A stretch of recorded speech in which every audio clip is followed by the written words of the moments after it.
আবার হাজির হলাম আপনাদের মাঝে নতুন একটা ভিডিও নিয়ে।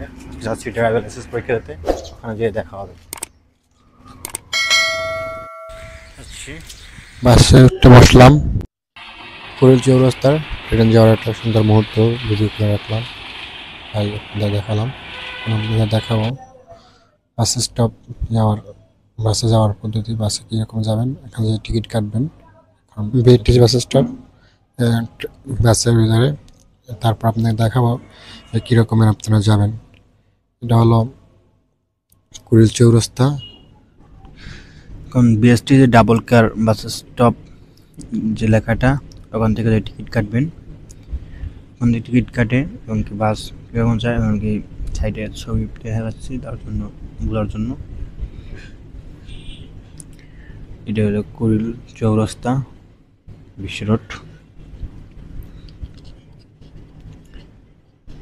এবং কি লাল চিহ্নটা দেখাচ্ছে এখান থেকে। এখন এই যে রোডে যাচ্ছি এই রোডে বাস যাবে। এখন যে জায়গায় আপনারা নামবেন সেই জায়গার চিহ্নটা দেখাচ্ছি।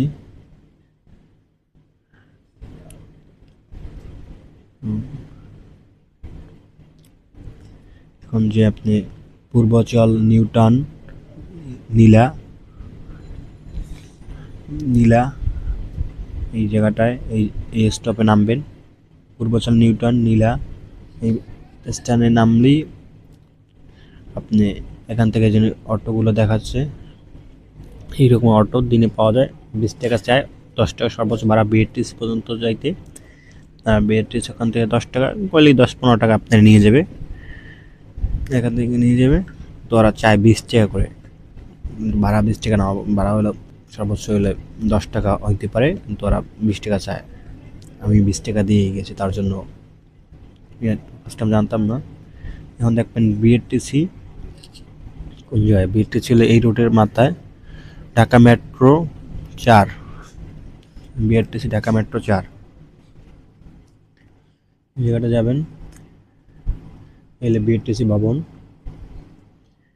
বিআরটিসি ভবন, বিআরটিসি কার এই জায়গা, এখানে মসজিদ সকল আশেপাশের এগুলো বিআরটিসির।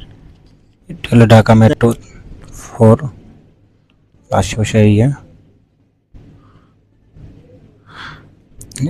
ঢাকা মেট্রো 4 লেখ সাজলে পাবেন আপনার।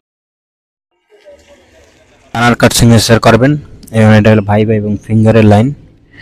ভাইভাতে আপনাদের যা জিজ্ঞেস করবে তা আমি স্ক্রিনে শো করতে আসছি, এগুলো দেখেন। এগুলো ভাইভাতে জিজ্ঞেস করে এবং এই চিহ্নগুলো 4-5টা পারলে ভাইভা আপনি ঠিক আছেন।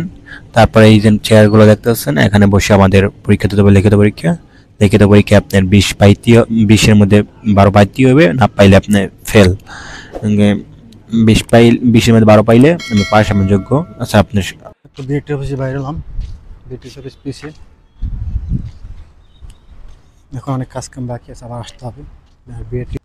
বিএটি আসলে আমরা অনেক গ্যাদারিং করে, অনেক সার্ভারের সমস্যা হয় এবং অনেক লেট প্রসেসিং, কোনো লাভ নেই। আজকে ভিডিও এই পর্যন্ত।